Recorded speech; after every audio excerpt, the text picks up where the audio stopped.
수준형 사람들이 그러니까 나약하고 비겁해서 그런 것도 있어요. 그 시대에 필요한 아젠다를 쫓아가는 사람이 있고 흘러간 물로 계속 바퀴를 돌리는 사람들이 있습니다. 그거는 물리적인 나이와 관계없는 거거든요. 제가 이제 대구 연설할 때 보면은 나경원 대표는 와가지고 제국국제공항 이러면 박정희공항 하겠습니다 이런 거였어요. 그 물로 어떻게 대한민국의 바퀴를 돌립니까 앞으로? 사실 한 4년 전부터 제가 이 문제에 대해서 꾸준히 언급을 해왔던 거의 유일한 정치인일 텐데 젠더 이슈나 이런 것들 쇼컷에 화장을 하지 않았으니까 뭐 쟤네를 욕하자 이런 걸 들어본 적이 없어요. 근데 가상현실인 거죠. 그런 게 온라인상에서 계속 야 우리가 이런 거에 맞았어 무슨 뭐 우리가 페미니스트란 이유만으로 뭐 이렇게 뭐 욕을 먹었어 이런 게 들면서 계속 갈등이 증폭되는 거죠. 사실 저는 이거는 대한민국에 언젠가 한번 털고 가야 되는 지점이다 그렇게 생각합니다.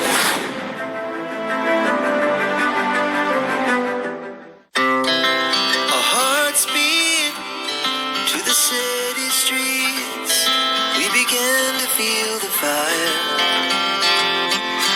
We wanna chase the night, wanna dance to the light, pull the stars from the sky, just two hearts running wild.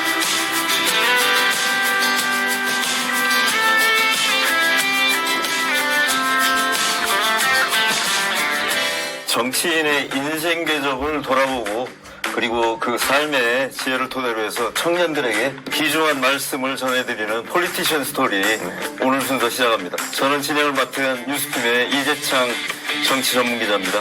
함께 진행하실 최연혁 스웨덴 린네대학교 교수님 소개해드립니다. 네, 감사합니다. 예, 오늘은 저 청년정치의 리더라고 할 수 있는 이준석 개혁신당 의원님 귀중한 말씀 들어보겠습니다.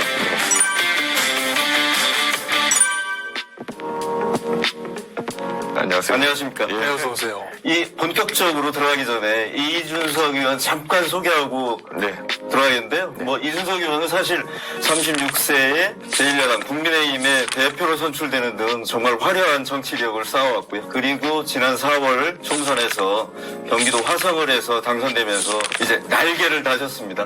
예. 그리고 뭐 그냥 청년 리더라는 걸 떠나서 사실 미래의 정치 리더로 지금 준비하고 이제 성장해가는 그런 과정이다 이렇게 말씀드리고 싶습니다. 36세 이제 당대표가 됐었는데 이번에 이제 그 원내 진입의 꿈을 이뤘지 않습니까? 예. 그 소회가 남다를 것 같습니다. 근데 이제 사실 정치하면서 국회의원 하는 것이 그 자체가 목표인 분들도 있어요. 그래서 국회의원 한 번 하고 사라지시는 분도 많고. 그런데 저는 국회의원 되는 과정도 참 누구한테 손 벌려서 안 되려고 노력했었죠. 정치권에 영입됐을 때. 그때도 이미 뭐 많이 언론에 알려졌고 비례대표 하겠냐는 얘기도 있었지만 안 했고 뭐 어떻게든 소위 말하는 당선이 쉬운 지역구 가가지고 도전하려고 했던 것도 아니고 제 고향이지만은 굉장히 보수가 당선되기 어려운 노원에서 계속 도전했었고 결국에는 원래 있던 당과 지역구를 떠나가지고 새로운 도전을 해가지고 당선되고 저는 정치 쉽게 하면 할수록 저는 나태해지고 또 스스로가 권력지향적이 된다라는 인식 갖고 있어가지고 제 스스로에 대한 도전 기준치를 계속 올려가면서 정치해왔습니다.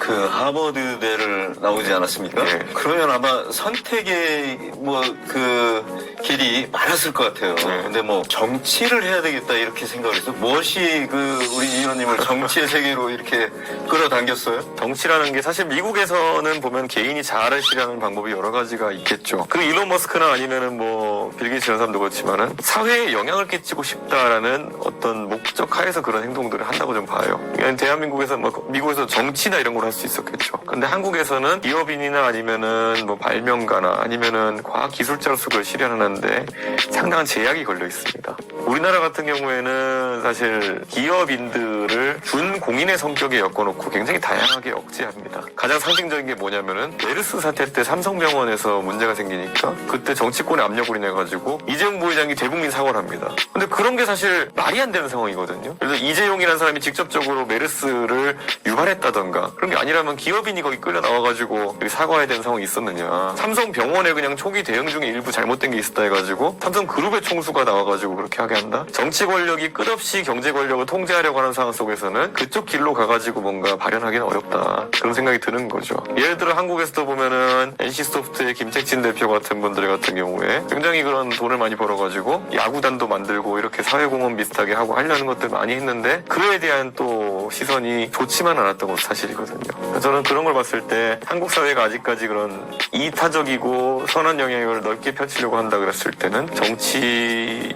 쪽에 투신하는 것에 답이 없다라는 그런 생각도 합니다. 후회해본 적은 없어요? 후회라기보다는 제가 이 길을 안 갔으면 갔을 수 있었던 다른 길들에 대한 고민은 많이 해보죠. 제가 만약에 제 원래 직업인 컴퓨터 프로그래머로 계속 나갔으면은 어떤 위치에서 뭘 할까? 게임 업계 열풍이 불었을 때 제가 사실 게임 업계에 가서 뭐 돈을 벌었을지도 모르죠. 그다음에 뭐 소셜 커머스나 이런 거 열풍이 불었을 때 제가 돈을 벌었을지 모르죠. 아니면 높은 확률로 제가 최근에 보면 코인 열풍이나 이런 데 타가지고 돈을 벌었을지도 모르죠. 근데 그게 또 이제 보면은 나중에 어떤 제약이 됐을 가능성이 있다. 제가 50대, 60대, 40대 이렇게 해가지고 제 다른 도전을 하는 데 있어서 제약이 될 수 있겠다. 대한민국에서는. 그런 생각도 하긴 합니다. 그래서 정치 일찍 온 게 나쁘지 않다는 생각도 합니다, 요즘.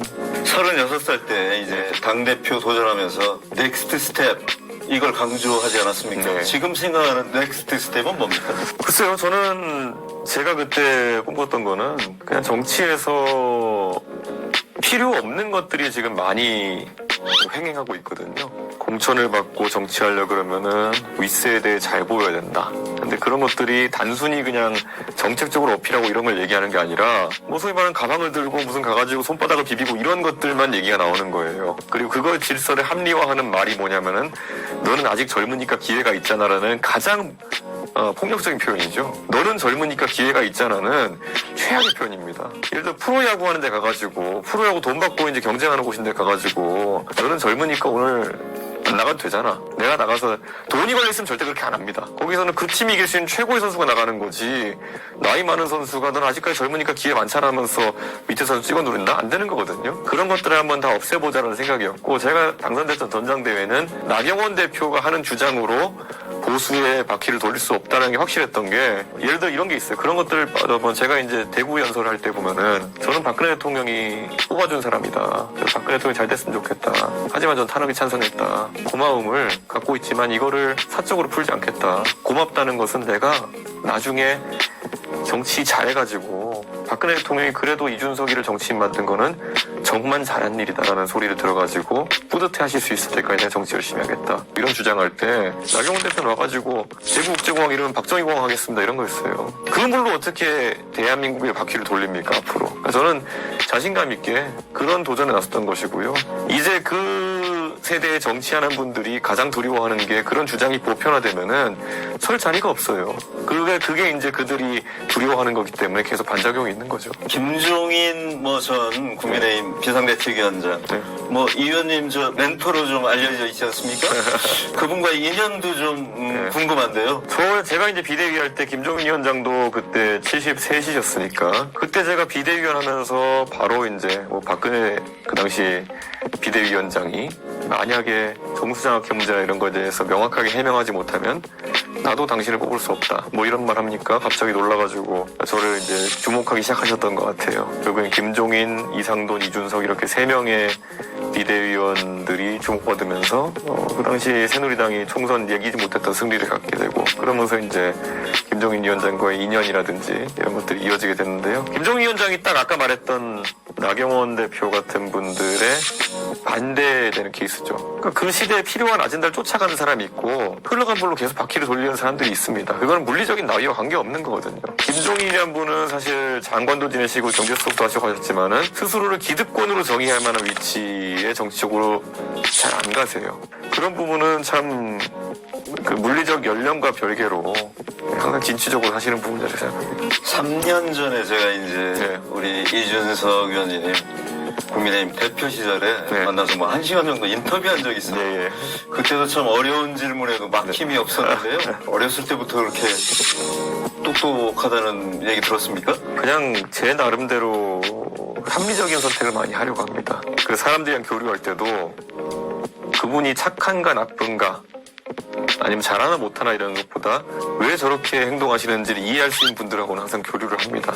그런데 가끔 가다 보면 도저히 왜 저런 행동을 하느냐. 자신한테 유리한 것도 없는데 이상한 행동을 한다. 그러면 전 그때부터 약간 인간적인 교류를 좀 멀리하는 편입니다. 사실 가장 대표적인 인물로 윤석열 대통령이 전 이해가 안 가거든요. 그러니까 집권하신 다음에 하신 모든 행동이 자해성 행동이세요. 어떤 특정한 이득이나 아니면 국가를 위한 특정한 이득이 있어가지고 이런 선택을 하신다라는 인상을 받는 지점이 많지가 않았어요. 그러니까 그런 걸 보면 저는 이제 답답해하는 거죠. 착하냐 아니냐 잘하냐 못하냐는 그 다음 문제입니다. 지금 보면은 보수 진영에서도 보면은 그런 윤석열 대통령을 보면서 대통령을 중심으로 뭉쳐야지. 근데 그런 행동도 전 이해가 안 가요. 대통령이 뭔가 잘못했을 때 그걸 중심으로 뭉쳐봤더니만 결과가 좋았나요? 오히려 그 탄핵 개각을 넘고 나가지고 김종인 이준석 체제가 되면서 오히려 보수가 다시 살아났던 것이지. 그러니까 안 되는 걸 하려고 막 이렇게 노력하면서 우격다짐을 하는 분들을 보면 저는 굉장히 이해가 안 가는 거죠. 그래서 마찬가지로 선거 지고 나가지고 계속 부정선거라고 외치면 뭐하나요 그게.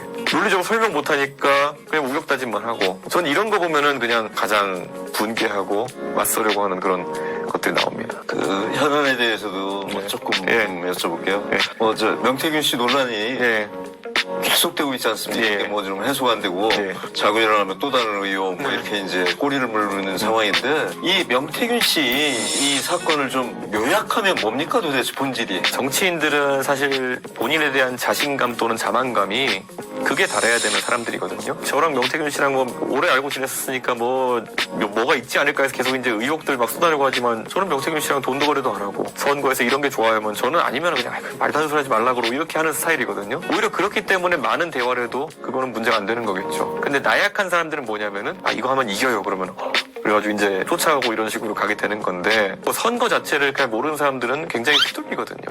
내가 무슨 뭐 이거 이 사람이랑 다니면 몇십만 표가 몰려오느니 그렇게 세상에 쉬운 선거는 없습니다. 결국에는 그런 거에 대한 자신감이 가져야 되는데 그게 없기 때문에 그랬던 거고 둘째는 보수에서 예를 들어 국회의원 하는 사람들 중에서 명태균 사장 아는 사람 절반 이상일걸요? 만나본 사람도 상당할걸요? 다들 그냥 정치에 있어서 비겁함이 그냥 깃든 겁니다. 나한테 흙탕물 안 튀기게 하는 삶을 살아오는 그게 건데 그냥 있는 그대로 말하면 되죠. 만나서 이런 얘기 했었고 이런 얘기 했었고 하면 되는 건데 그게 체득화되어 있기 때문에 오히려 뭐 안철수 의원 보면 나 모른다 그랬다가 사진 나오고 막 이러잖아요. 저는 명태는 알고 명태균은 모른다 그랬다가 사진 찍힌 거 나오고 얼마나 더 웃겨져요 그러면은. 나경원 의원 처음에 안 만나보고 아무것도 아닌 거 했지만 다 만나본 거 나중에 증언 나오고 하잖아요. 그런 타조 머리 박히식의 대응을 하니까 이 꼴이 나는 겁니다. 사실 명태균 사장에 비견되는 사람들 민주당에도 많아요. 뭐 여론조사에 있어서 뭐 도움 줄 수 있다 그러고 이렇게 하는 분들 많거든요. 거긴 오히려 더 공개적으로 다니면서 방송도 나오고 그래요 그런 분들이. 근데 그분들 만났다 그래가지고 뭐 민주당에서 누가 뭐 저는 모르는 사람이다 왜 그런지 모르겠다 이렇게 안 나서거든요. 보수 진영 사람들이 그러니까 나약하고 비겁해서 그런 것도 있어요. 만나서 같이 뭔가 범죄를 했다 그러면 그거야말로 문제가 되는 거지만은 그게 무슨 문제가 됩니까? 근데 그런 거 있어가지고 그냥 그저 새님같이 대응하니까 그렇게 된 겁니다. 저 이재명 대표 위증교사 무죄 선고 났잖아요. 좀 예상 바뀌었던 것 같은데 그에 대해서 어떻게 보세요? 저는 그거야말로 무죄한 유죄죠. 왜냐면 그거는 명확하게 상황이 있고 그게 판사가 어떻게 판단에 따라서 형량을 다투는 게 아니라 유무죄를 다투는 게 될 것이다 이렇게 실제 그렇게 됐고 재판부에서 어차피 1심, 2심, 3심 다 있는 거기 때문에 어느 누구도 1위 1비할 필요가 없다. 재판이라는 거는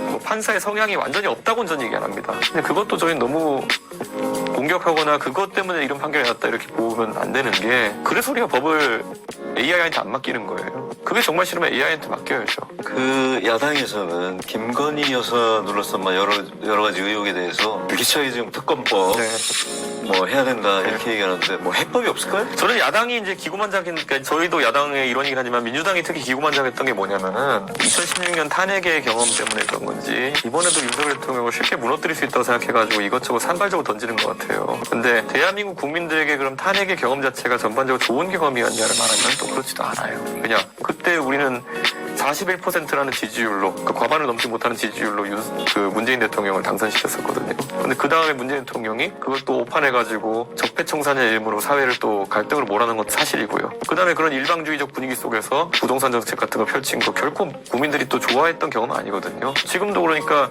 민주당이 아무리 바늘머리에 실명을 쓰려고 한들 그 해봤던 경험이 그렇게 좋지만 않은 경험이었기 때문에 그때만큼 지금 반응이 오지 않는 겁니다. 이럴 때는 차분히 그래가지고 본인들이 대한 세력이라는 걸 입증해야 되는데 냉정하게 이 명태균 사건만 하더라도 저는 솔직히 민주당에 있는 분들한테 그랬어요 처음에.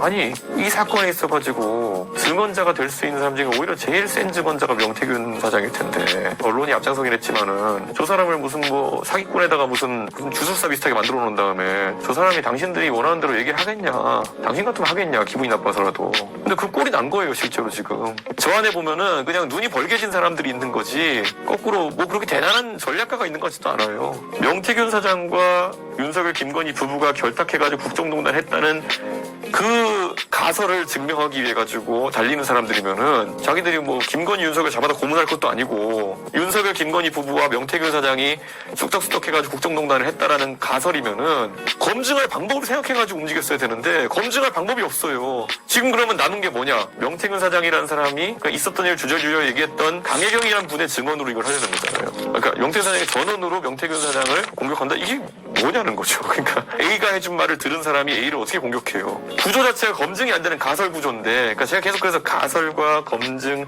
과학적 사고를 얘기하는 게 뭐냐면은 애초에 그냥 안 되는 걸 계속 하고 있는 거예요 지금. 그러다 보니까 유탄이 이상한 대로 치잖아요 이제 계속. 좀 돌아가서 네. 우리 정치는 사실 뭐 지금 저는 굉장히 퇴보하고 있다 이렇게 생각을 해요. 지금은 극단적인 대결 정치, 아무것도 안 되는 뭐 정쟁, 네. 세비를 반납해야 된다 뭐 이런 얘기도 있고요. 국회에 정수도 줄여야 된다 뭐 이런 얘기도 있지 않습니까? 우리 정치가 나갈 방향 뭐 이런 거에 대해서는 좀 생각해 보셨어요? 저는 이제 한국이 2000년대 초에 물질적 풍요를 바탕으로 해가지고 겉멋들었던 그 시절을 좀 넘어서야 된다는 생각이 듭니다. 물론 그 안에서 많은 사회 진보 있었고 그 안에 인권의 확립도 있었고 저는 긍정적인 부분도 있겠지만은 어느 나라는 좀 겪긴 하는 거지만은 사회 아젠다에 있어가지고는 풍요롭지는 못했어요.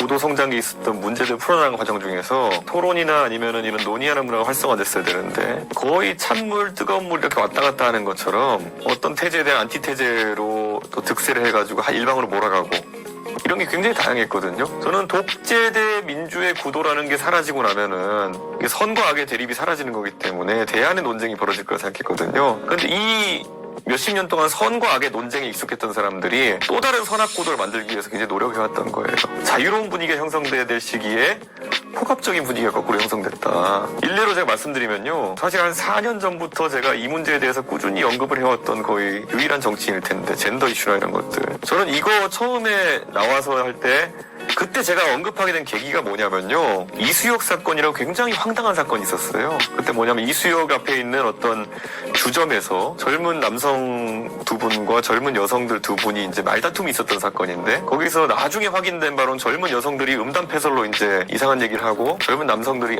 저 좀 이상하니까 상대하지 말자 이렇게 얘기했는데 젊은 여성들이 나중에 본인들이 가가지고 뭐 본인들의 성기가 남성보다 크다고 막 이상한 소리 하고 이러면서 도발해가지고 충돌이 있게 되고 그래서 여성들이 화장을 하지 않고 숏컷을 했기 때문에 본인들이 페미니스트라고 공격당했다라고 주장하면서 청와대 청원을 올렸는데 60만 명이 서명하면서 그 남성들을 처벌하라는 청원이 이제 진행되는 그런 희한한 사건이 일어나는 겁니다. 사실 역사적으로 보자면은 예전에 무슨 뭐 우리가 세계사에서 볼 법한 뭐 드레피스 사건이나 이런 것처럼 막 말도 안 되는 황당한 몰이 사건 같은 그런 거의 일환이라 좀 보는데 그때 제가 처음 들여다보기 시작한 거예요. 왜냐면 저도 그 당시에 제가 30대 초반이니까 돌아다니면서 술도 먹고 밥도 먹고 많이 하지만은 저는 제가 보는 환경에서는 어느 누구도 숏컷에 화장을 하지 않았으니까 뭐 쟤네를 욕하자 이런 걸 들어본 적이 없어요. 근데 가상현실인 거죠. 그런 게 온라인상에서 계속 야 우리가 이런 거에 맞았어 무슨 뭐 우리가 페미니스트란 이유만으로 뭐 이렇게 뭐 욕을 먹었어 이런 게 들면서 계속 갈등이 증폭되는 거죠. 그걸 그때 지적하고 나섰는데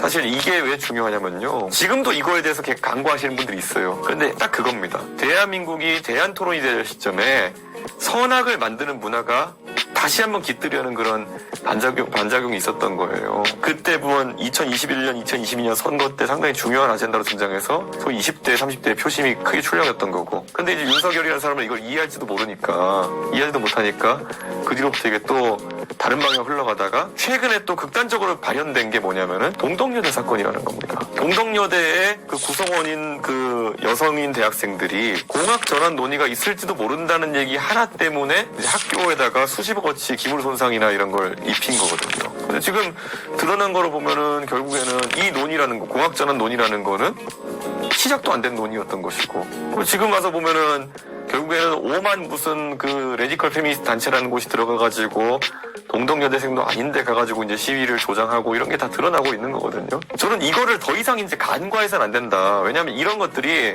옛날에는 명시적인 악이 있었기 때문에 독재자는 명시적인 악이죠. 그러니까 거기에 대해서 민주적인 이런 민주화 운동이나 이런 것들이 태동하고 국민들이 맞서 싸우면 당연한 것인데 자꾸 악을 찾아 만들어내야 되는 겁니다, 이제는. 근데 우리 지금까지 역사를 보면은 여대가 일반 대학교로 전환하는 것이 없었던 일도 아니거니와 예를 들어서 상명여대가 상명대학교로 전환해가지고 상명대학교에 있는 구성원들은 그 결과에 만족하기도 하고 실제로 상명대학교의 위상이라는 것도 올라갔고 근데 이런 것들에 대해 가지고 그냥 가가지고 지금 동덕여대는 솔직히 졸업생들이나 재학생들은 이번 사태로 인해서 피해를 많이 받습니다. 시작부터 어떻게 되는지 모르는 건에 휘말려가지고 학교가 안 좋게 이름이 오르내리고 이래가지고 피해만 받거든요, 이번에. 저는 근데 이게 사실 그걸 선동한 사람들은 여기에 대해서 책임 안 지고 또 빠져나가지고 또 다른 선악구도를 만들려고 노력할 겁니다. 저는 이런 것들 정치권에서 굉장히 잘 들여다봐야 되는데 이거를 또 대한민국의 그러니까 사실 거대한 덩어리죠. 민주화 운동의 주체가 됐던 분들이 이제 나이가 들어가지고 결국 이런 상황에 봤을 때는 이런 움직임에 대해 가지고 조금만 다른 얘기를 해도 너 혐오주의자지